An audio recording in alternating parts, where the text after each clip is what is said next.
of early childhood. Welcome, everybody. I will start by seeing if there are any members of the public who would like to speak.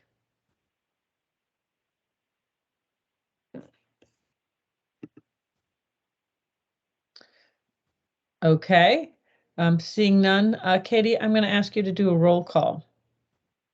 Sure. Beth Bye. Here.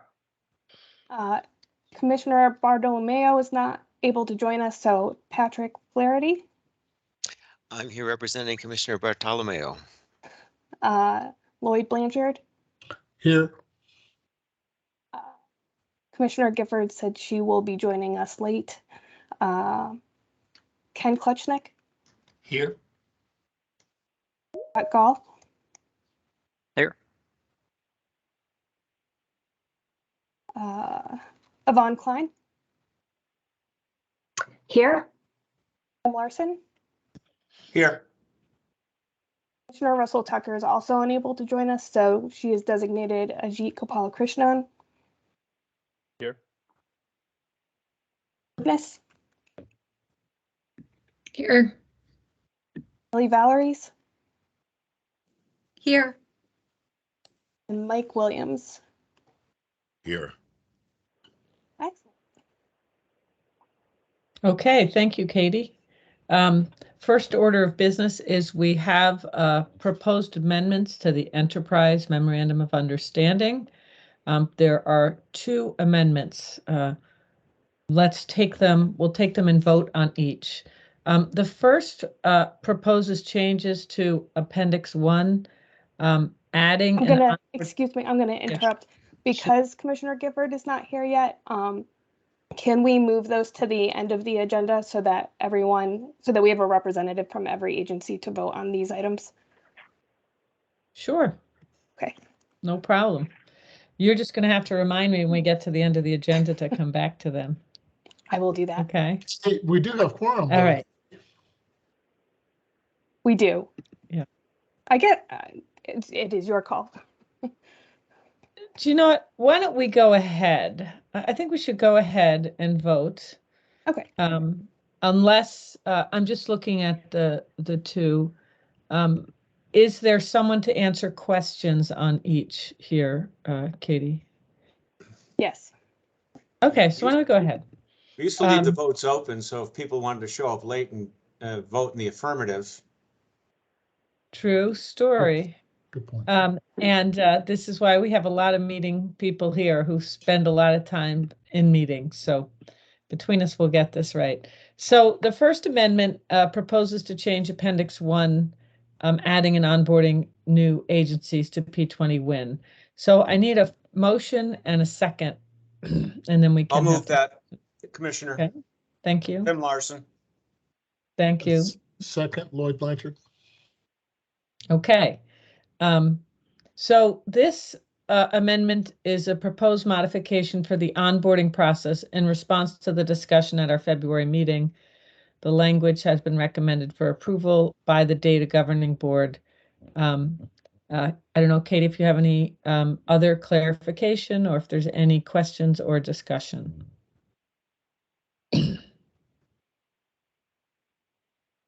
Okay, seeing none, all in favor, please say aye. Aye. Aye. Aye. Opposed, say nay. Okay, the motion passes. The Second Amendment proposes changes to Appendix 2, notification of breach. Do I have a motion or a second? I'll move that for you, Commissioner. Tim Larson. Thank you again, Tim. And Ajit, I'll second it. Thank you, Ajit.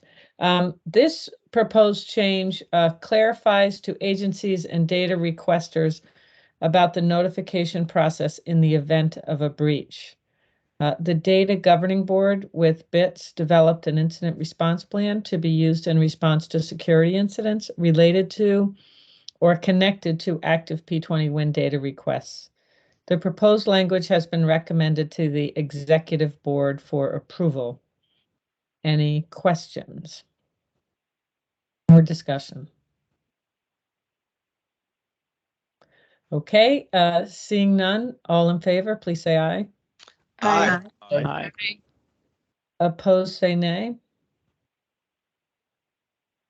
Okay, that motion, both those motions appear to pass. If when others arrive, we'll give them an opportunity at the end of the meeting to vote. We'll keep those votes open. Okay, the next is a SLDS grant update. And Katie, because we have so many folks, we may have folks watching on CTN. Can you, I want to make sure I get the acronym right for SLDS. Sure. So SLDS is our state longitudinal data system grant that we got from the National Center for Education Statistics. Okay, so an update here. The National Center awarded the Department of Education with the SLDS grant. That's administered by OPM for that longitudinal data system. This grant allowed us to expand the agencies participating in P20 WIN and to accelerate data usage. Nancy Sharkey is a senior programming officer at NCES. And Nancy, you'll be giving us an update on our grant program so far. So why don't you go ahead, Nancy? Oh, thank you for that introduction. And I'm sorry I'm not on camera. I had a couple of meetings today, so I'm just calling in, but I'm really grateful for the opportunity to be with you all today.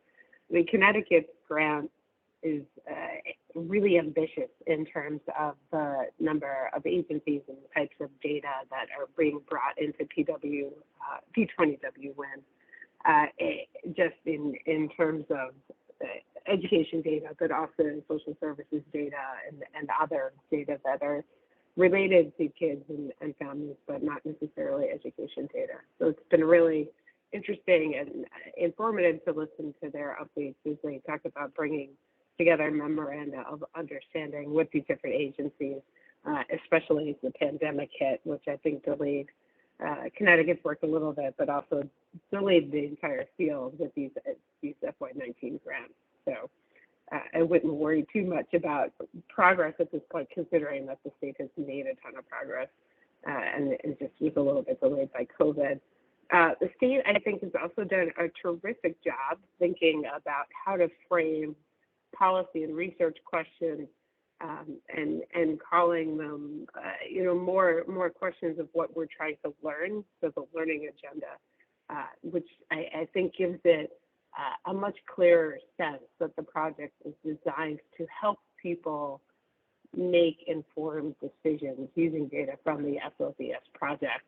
I think sometimes folks hear something like a research agenda and they think that, we're going to write research papers and we're not going to actually have an impact on policy and practice. So I think Connecticut's approach of developing a learning agenda brings the whole system much more closer to home in terms of what we're actually going to be doing with the system. And also Connecticut's work engaging stakeholders to find out what those questions should be, what your data tools should look like, what your data reports would look like, and data visualizations that would be most helpful to stakeholders is critically important in this work. And I personally have been really impressed by Connecticut's thoughtful approach to making sure that stakeholders are represented in the work from the beginning. And if there's one thing that sometimes makes these projects difficult is stakeholders are engaged after the work has been maybe developed, let's just say. And maybe it's a little, it then involves a little bit of rework to go back and how this has been accurately reflect stakeholder needs. And I think Connecticut has done an exemplary job of engaging stakeholders from the beginning to make sure that the system really reflects what people need it to look like and the types of uses that they're envisioning. And then something else that I think Connecticut has been really terrific on is being thoughtful about staffing. And I recognize that some of the thoughtfulness is because they realized that they didn't know what they didn't know. So finding out where they were in the process and then hiring people based on what they learned about their needs was, I think, super impressive. I think some states also just go out and hire a lot of folks and then have to figure out how to tailor people's expertise into what the project needs. I think Connecticut started with project leads and worked on hiring. But obviously, I think also hiring has been difficult, I think in Connecticut and I think across the country. It's been tough for projects to find the right people who have, data integration experience and stakeholder experience and FODS experience, data governance experience, to really bring that skill set together. So if there's one thing I think we could probably help with, is thinking about the staffing and how that could look going forward. But I would say that the state has really done an exemplary job, and I've been impressed by the work that they're doing. I think the team asks terrific questions on our calls. They're not just waiting for us to say what we want, but they ask really good questions about what the next step should be for the project. And at this point, I would say Connecticut is, again, doing an exemplary job, and happy and grateful to be able to work with them, or with you, I should say.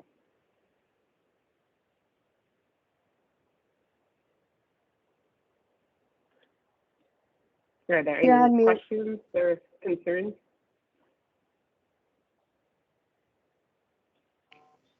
Beth, you're on mute.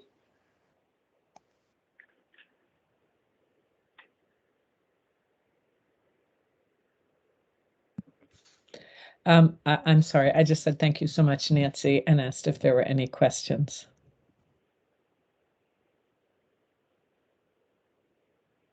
Okay, I feel like Chris Murphy on the Daily today. If you haven't listened yet, he was on the Daily podcast, and it starts by him telling Senator, "You're muted." You'd think they could have cut that part. I don't know what it added to the interview, but anyway,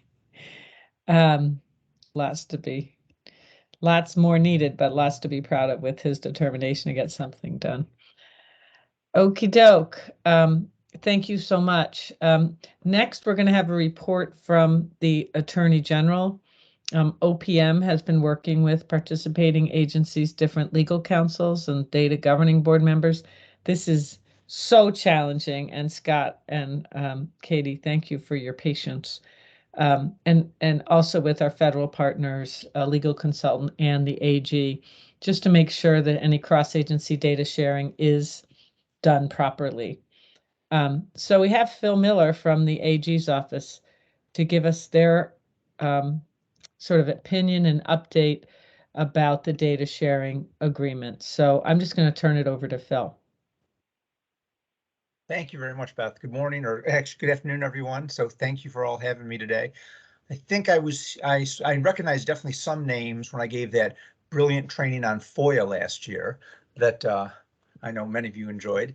So I'm glad to be back here. Another exciting topic. So I wanted to just, first, the Attorney General wants to, is very proud that he can be part of this because he knows how important it is, the ability to share data among agencies and, then with researchers and all the good that we can accomplish with this. So I think from the get-go, when the office became involved after, I think it was Public Act like 19-153 and then Public Act 1978, the Attorney General's office was given a role to help ensure that we had a good legal framework for sharing data, because we obviously know there's many federal and state laws, and there's this maze sometimes, and we wanted to make sure that we were able to share data as best we could, but we obviously wanted to make sure we were complying with all federal and state laws. So we started working with OPM from the get-go. We worked on a memorandum of understanding that all the agencies had, and then we started working on these data sharing agreements.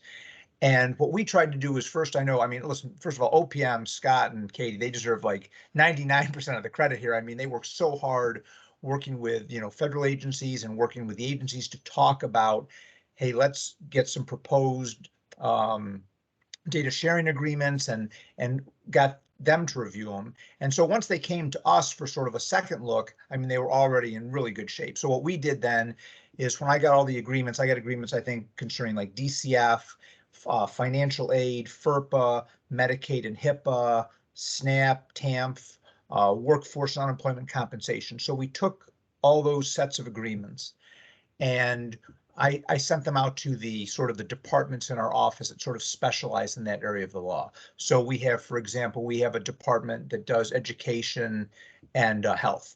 So a couple of assistant attorney generals in that department then, like, for example, took the education, the FERPA issues or the FAFSA, and they looked at them themselves, then they talked again with the agency, probably a redundancy there, just to look at all these agreements and make sure that we didn't see any issues with the, federal or state laws or anything like that.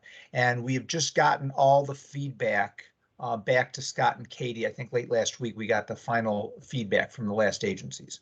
So I think in the next weeks or so, I know Scott and Katie are going to just take the comments that we gave them, fine tune them, get any last feedback. And then I know their goal is to, I don't want to steal their thunder, but I think their goal is to have those out shortly. So I think now we will have this great framework where we have these memorandum of understandings, we have the data sharing agreements, and I think hopefully it'll be very easy now for the sharing of data across agencies to the hub and then to researchers, and we'll have the confidence that we have the legal framework in place that should be able to protect this data well and allow it to be transferred, hopefully get a lot of great use out of it.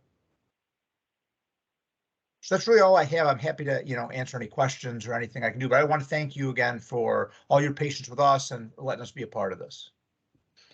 Thank you, Phil. I really appreciate that. And I think all of us who have been in leadership during the pandemic know how much extra work that has meant for the AG's office, reviewing contracts and, so many new programs starting that all required legal approval and support. So we really appreciate everything the AG's office does, and AG Tong really works hard to make sure agencies have what they need. So please pass along our gratitude.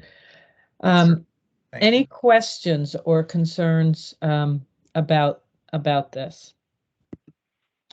Commissioner, this is Tim Larson. I Yep. just, if I may, as it relates to the FAFSA portion of it, if I could just, we handle the Roberta Willis Scholarship Program. Yeah. And, student confidential records are forever top of mind with us. And we want to make sure that we are not jeopardizing any or compromising any information along those lines. And I'm wondering if there is a package or something that's sort of codifies what precisely we may release or not as it relates to that type of information. We continue to fall back to the federal regulations and so forth. So I don't know if any of that needs to be more clearly defined, and can be done offline as well. Maybe just send me some qualifying information. Yeah, thank you for that question, Tim. I think that's a good example of the kind of questions that come up. And it's my understanding that we work with the AG's office to try to make sure that our data sharing agreements match up with the federal requirements. But I'm not a lawyer, so I'll ask Phil or I don't know, Ajit may want to weigh in.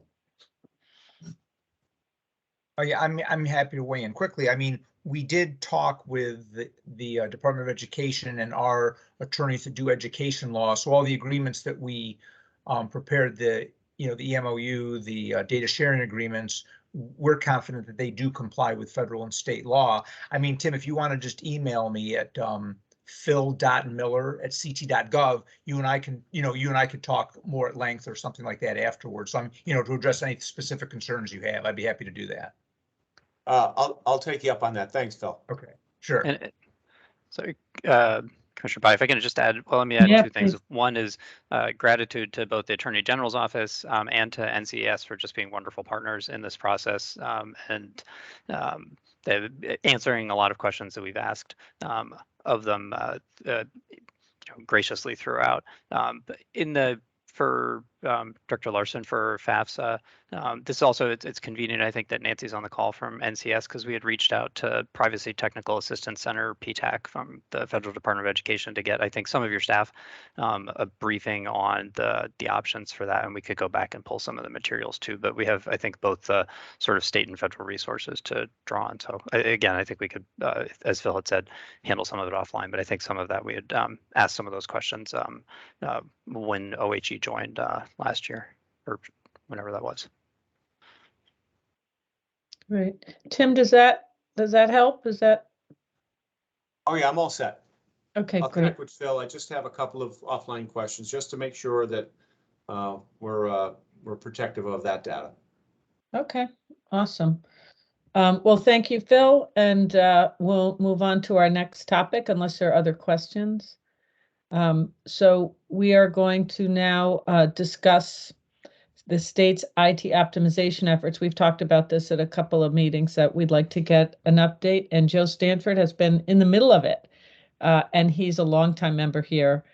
So he's going to give us an update, and it'll sort of be focused. It's a big update if we got everything, but this is going to be focused on how P20 Win can work with the BITS organization to help identify and address technology needs. So Joe, good to see you, and I'm going to turn it over to you.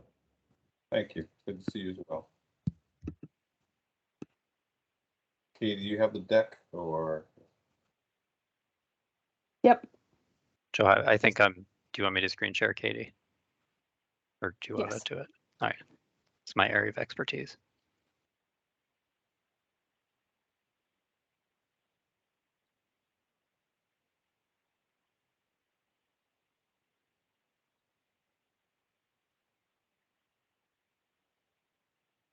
I'm going to try to update That you work? on what BITS is and where we are in most recent changes. And I'll start out with what BITS is. What we're looking to do is re-engineer how technology is managed in the state and do that by pulling together IT personnel as well as expenditures. We're also looking to improve the services for agencies and for employees as well. And considering what's going on with retirement in the state, we felt it was necessary to purposefully prepare for the surge that's taking place. Looking to build a culture that's focused on customer service, career growth, and development. And we felt it was important to leverage lessons learned from the pandemic and what has taken place in HR centralization. There certainly was a lot to learn there as well. Improve capacity. And this is something I think affects you in terms of accelerating how data sharing is done and help us with data-driven decisions. Capacity is a major factor there. And when we consolidate resources, it gives us, let's say, a better pool of resources. We've got some employees in the state who want in technology worlds who are not currently on a 40-hour work week. So we're also looking to create a 40-hour work week for them as well. And this is one that's important to me is reduce reliance on external contractors and vendors by building the appropriate and needed skill sets in-house. Next slide.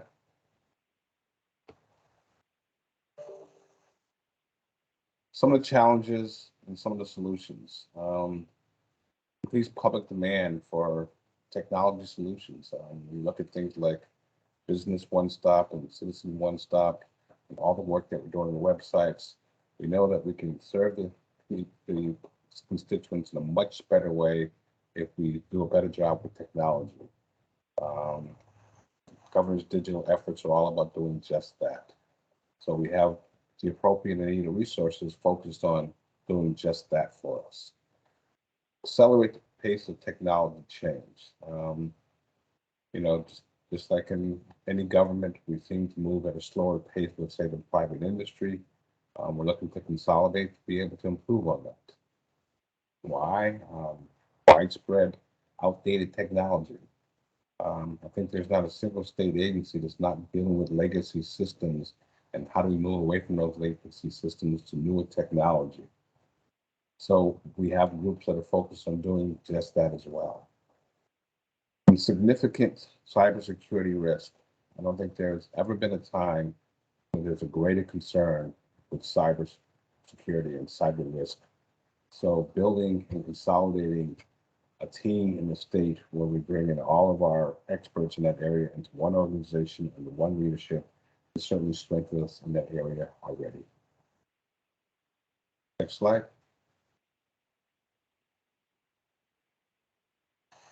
Now, this is the org structure that is led by our leader, our state CIO, Mark Raymond.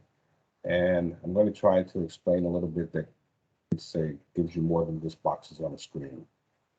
I start with enterprise architecture, where we're trying, which is led by Deb Sanduka, where we're trying to build a group that is going to, let's say, help guide what technologies are used in the state and work with some of the larger projects to make sure that we are moving things forward in a way that fits direction for the state as a whole, as opposed to just individual agencies.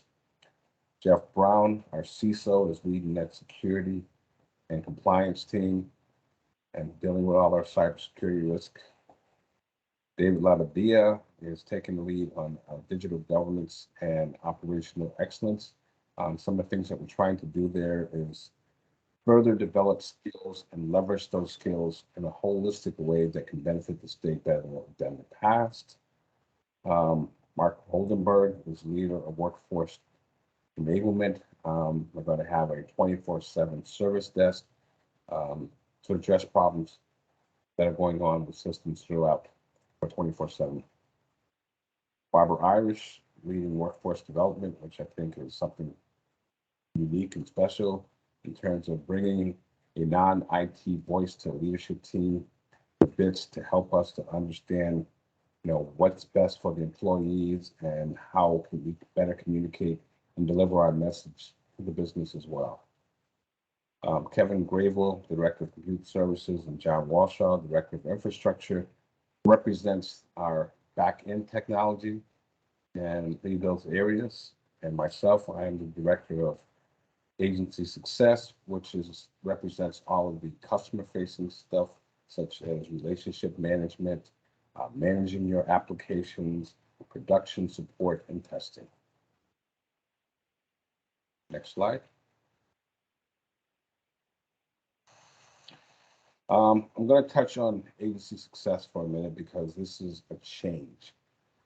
Agency success was basically combining what was previously customer success and agency business services into one group. And that group, from a structural standpoint, is going to be driven by communities of business, such as Health and Human Services, Justice and Safety, General Administration. And what we're doing here is we're grouping agencies that have like-type services to make sure that we have the expertise within a community to better support that community. Next slide, please. This is an example of what a single community would look like. Each community business is going to have a business lead, someone who will work with all of the staff within that community and all of the agencies within that community as well. And each agency will have a CSM, a customer success manager, and there'll also be other managers to work with all of the applications within the agency. One of the reasons that we combine these two areas is because we listened to what some of the concerns were out there. When we talked to leadership in agencies, some concerns were, you're taking away the people who know my applications, that I trust, can continue to keep them running, and you're putting them into a pool, which means they may not be working on my stuff. We decided that was a valid concern, and maybe we were transitioning a little bit too fast in doing that.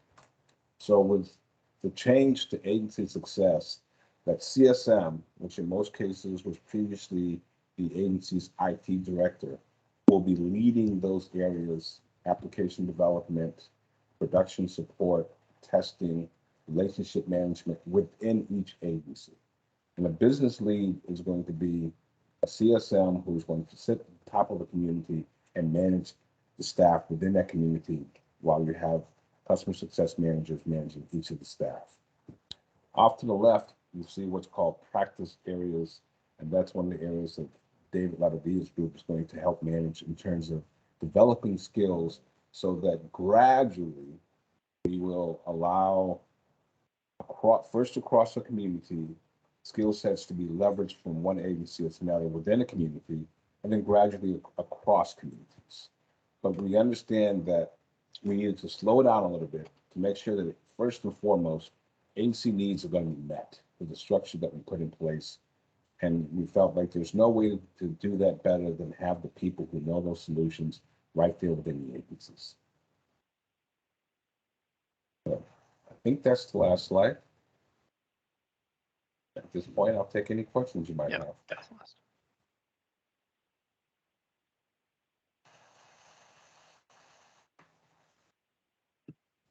Any questions, Joe? There are a number of us who've had the update, so I know a lot of folks have been kept in the loop and appreciate how DAS has kept folks in the loop on this. But we thought it was important to bring it to this group because it will impact our work. So seeing no questions, we will move on. So I'm just going to ask if Commissioner Gifford is here yet. She is not yet. She is not yet. Commissioner Bio was going to ask one question for Joe to, Okay.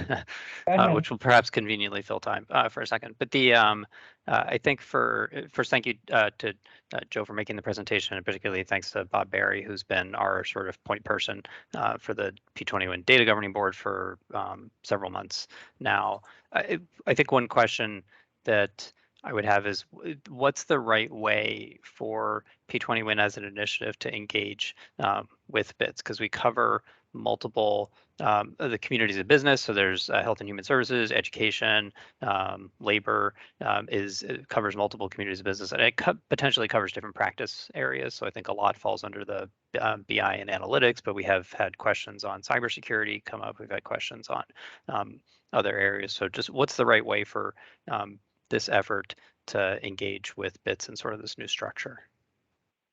Well, based on our structure, I would always say customer success managers restart. But now that we're talking about multiple agencies and multiple customer success managers, let's identify the agencies involved, identify the customer success managers involved, and work with them as a whole.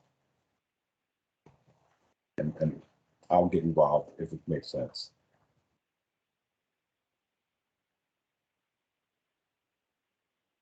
I guess just as a practical question, like where do we start? Like what's I'll use an example. So we talked about this sort of in the amendments to the EMOU, the cybersecurity. We reached out about incident response. So like, what's the starting point for that? Which kind of customer success manager? I think that's sort of.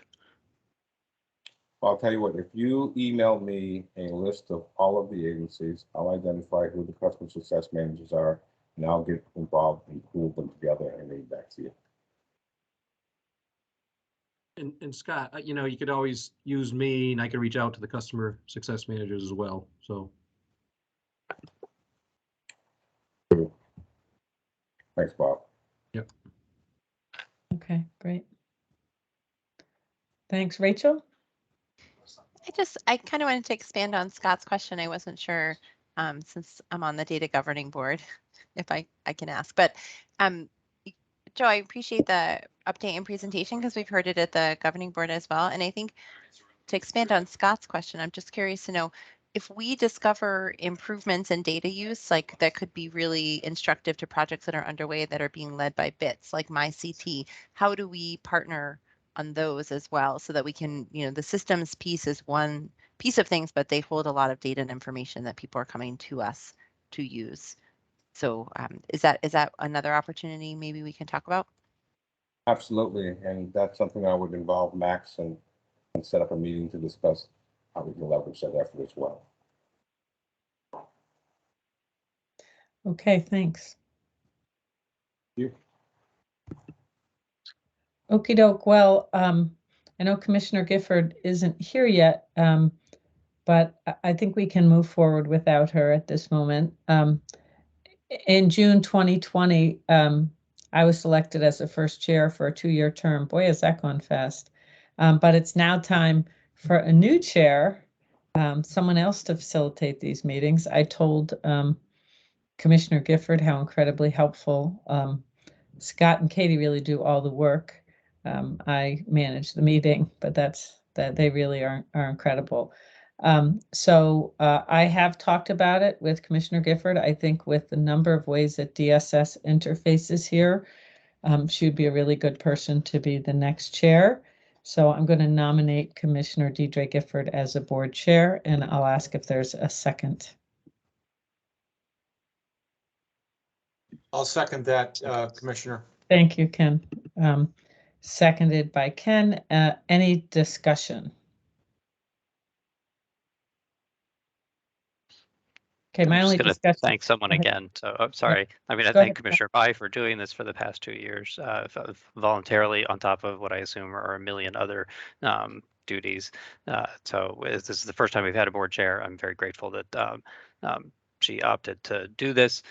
She's the perfect person to do this. I'm additionally grateful to Rachel Leventhal-Weiner at OEC, who has put in a lot of yeoman's work kind of helping facilitate that process. And I know he dropped, but I think Lloyd Blanchard from UConn and Jen from Witness from CCIC were also particularly instrumental in just trying to think through what it would mean to have a chair for the executive board 2 years ago, which I think is a huge change for governance for this. So I'm very grateful to Commissioner Yes. Bai, everybody Yeah. that put Yeah. time and effort into getting this put into place. I've been so happy to do it, and I'm really remiss not to thank Rachel because she is all things data at our agency, is so incredibly helpful to me and has brought me to you two and make sure I get there and do what I need to do all the time. So Rachel, thank you very much. Okay, so we have a first and a second. All in favor, please say aye. Aye. Aye. Aye. Aye. Opposed? Okay, that motion passes. If there's anybody who's joined late, that motion passes. We had 2 votes prior. If you would like to weigh in, the first being changes to Amendment 1 and changes to Amendment 2 about both onboarding processes with P20 Win and on data breach processes to P20 Win. Is there anyone who didn't vote who would like to vote on those? Okay, then I'll consider the votes closed. All of those motions today passed, Katie, so we can note that. And really appreciate everyone's participation. So, Katie, can you tell us any next steps for the next meeting? Sure. So our next meeting is August 14th. I'll be sending out a reminder. With the passage of the 2 amendments to the Enterprise MOU, we will be updating that document and sending it out to all of you to sign again. So we'll send it as a group, and then I will be reaching out individually so that we can get that wrapped up. And then I guess that's it. That's everything. Okay. All right, thank you. And I think this work is so important. I'm glad that Commissioner Gifford will be coming on board and I will remain involved. But I will say over the past few years, we've really recognized how important it is for our agencies to work together. And I was at an event yesterday with Commissioner Mascara-Bruno where we're connecting Head Start and housing. That requires some shared resources and information to really know the impact, and we'll need also the Department of Labor on that to see what if that has an impact there. So I think if we think about our everyday work across our agencies, this is exciting work, and it has a drudgery of all the legal work that Phil talked about today, but I think it's well worth it. So just thank everybody for their participation, and We'll see you at the next meeting. Can I have a call for an adjournment? So moved. It's been moved and seconded. All in favor? Aye. Aye. All right. Opposed? That would be a first. Okay. Thanks so much, and thanks for CTN for covering, and we'll see you all soon. Bye-bye. Have a good afternoon, everybody. Thanks. Bye-bye. Thank you.